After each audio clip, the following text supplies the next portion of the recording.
आपल्या अद्वितीय पराक्रमाने सर्वांना थक्क करून दरारा निर्माण करणारे, 20 वर्षांच्या वादळी कारकिर्दीत पराक्रमाचे नवनवे अध्याय रचणारे, विविध मोहिमांमध्ये सुमारे 2.25 लाख किलोमीटरची घोडदौड करणारे, देवदत्त सेनानी असा लौकिक मिळवणारे, तसेच मराठा साम्राज्याचा दरारा उभ्या हिंदुस्थानावर निर्माण करणारे थोरले बाजीराव पेशवे यांची कारकीर्द वादळी होती.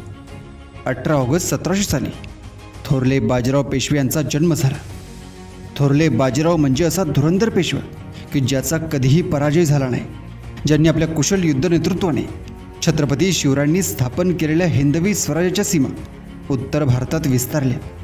वयाच्या अवघ्या 20व्या वर्षी पेशवा झालेल्या वीराने 40 वर्षाच्या आयुष्यात अतुलनीय पराक्रम गाजवला. थोरले बाजीराव हे मराठा साम्राज्याचे 4थे छत्रपती शाहू महाराज यांच्याकडे 1720 पासून पेशवे होते.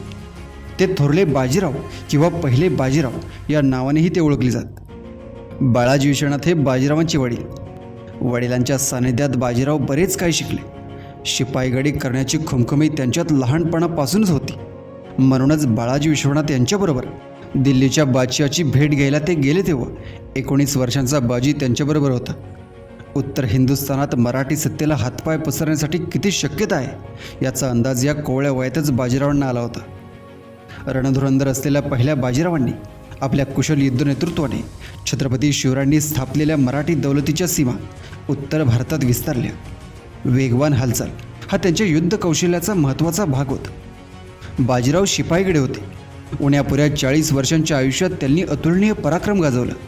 सन 1720 पेशवाई त्यांच्या कोवळ्या वयात खांद्यावर आली. त्यांच्या मृत्यूपर्यंत म्हणजे 25 एप्रिल 1740 त्यांनी 20 वर्षात अनेक लढाया केल्या. त्यात माळव्याची लढाई, धारची लढाई, पालखेडची लढाई, अहमदाबादची लढाई, उदयपूरची लढाई, फिरोजाबादची लढाई, दिल्लीची लढाई, भोपाळची लढाई, वसईची लढाई या आणि अशा 36 मोठ्या लढाया त्यांनी त्यावेळी केल्या आणि सगळ्याच लढाया त्यांनी जिंकल्या आहेत. या काळात त्यांना सुभेदार पिलाजी जाधव, खंडेराव दाभाडे, राणोजी शिंदे, मल्हारराव होळकर या वीर योद्ध्यांची त्यांना साथ लाभली होती. वेगवान हालचाल हेच त्यांचे प्रभावी हत्यार. शत्रू सावध होण्याआधीच त्यांच्यावर अशी झडप घालायची की त्याला सावरून प्रतिकार करण्याची वेळच मिळायला नको, ही त्यांची नीती होती. आणि हेच आपण मैदानी लढाई लढून जिंकू शकतो हे मराठी सैन्याला जाणवून द्यायला कारणीभूत झालं. उभ्या भारतात बाजीरावांच्या समशेरीचा डंका वाजत होता. 12 मे 1737 रोजी वसई मराठ्यांच्या ताब्यात आले. बाजीराव पेशव्यांनी दक्षिण निर्वेद केली, पण त्यांच्या यशाचे मर्म त्यांच्या उत्तरेकडील राजकारणात शोधले पाहिजे. मोगल बादशाहीचा वृक्ष जीर्ण झाला आहे. फांद्यावर कुऱ्हाड न चालवता बोंद्याचंच हात घालावा हे धोरण पेशव्यांनी पत्करले. पेशव्यांचा संचार सुरुवातीपासूनच नर्मदे पलीकडे सुरू होता. 29 नोव्हेंबर 1728 रोजी चिमाजी अप्पांनी माळव्याचा मोगल सुभेदार गिरीधर बहादूर यास अजमेरा येथे गाठून त्याचा पराभव केला. याच सुमारास बाजीराव बुंदेलखंडात राजा छत्रसाल यांच्या सहाय्यास गेले होते. त्यांनी जैतापूर येथे सुभेदार महम्मद खान बंगशास वेढले आणि त्याच्या सैन्याची वाताहत केली. हरसाल मराठी फौजांच्या उत्तरेकडील हालचाली सुरू झाल्या. 1733 साली पेशव्यांनी सवाई जयसिंगाशी सामना दिला. 1733 बुंदी, दंतिया, ओरछा या भागातून पेशव्यांच्या सरदारांनी चौथ वसूल केला. पिलाजी जाधवांनी मार्च 1735 वजीर कमरुद्दीन खान याच्याशी ओरछानजीक लढाई केली. याचवेळी राजस्थानात मुकुंदरा घाट ओलांडून शिंदे होळकरांनी मीर बक्षी खानाच्या सैन्यास घेरले. धावपळीच्या लढाईत मोगली सैन्याचा मराठी फौजांपुढे टिकाव लागेना.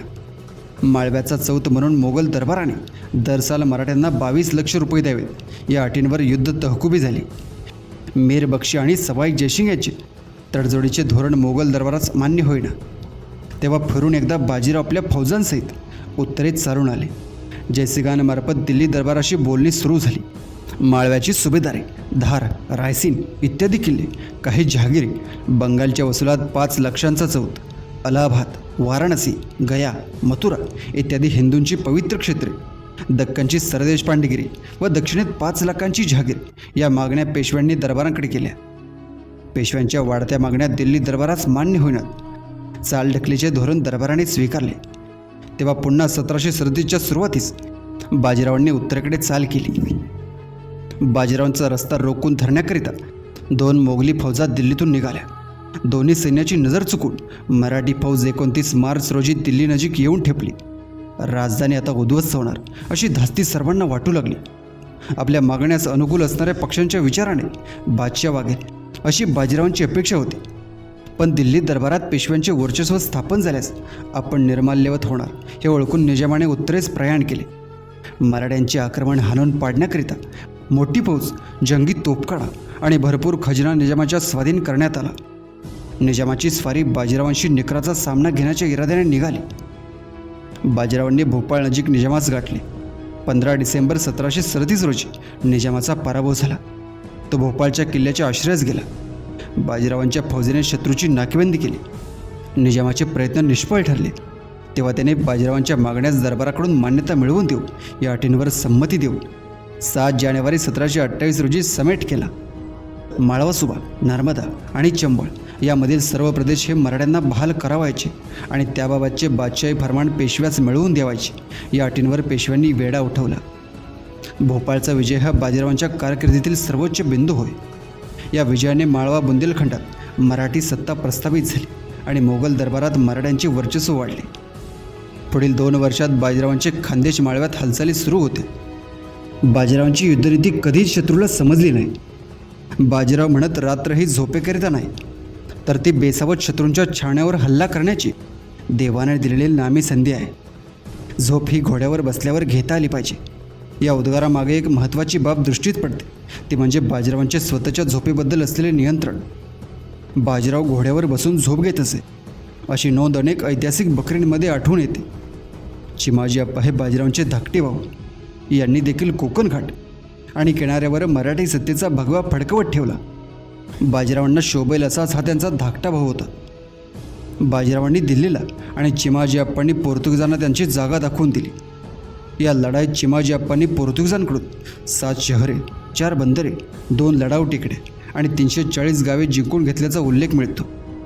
वसईची लढाई ही चिमाजींना कीर्तीच्या अत्युच्च शिखरावर घेऊन गेली.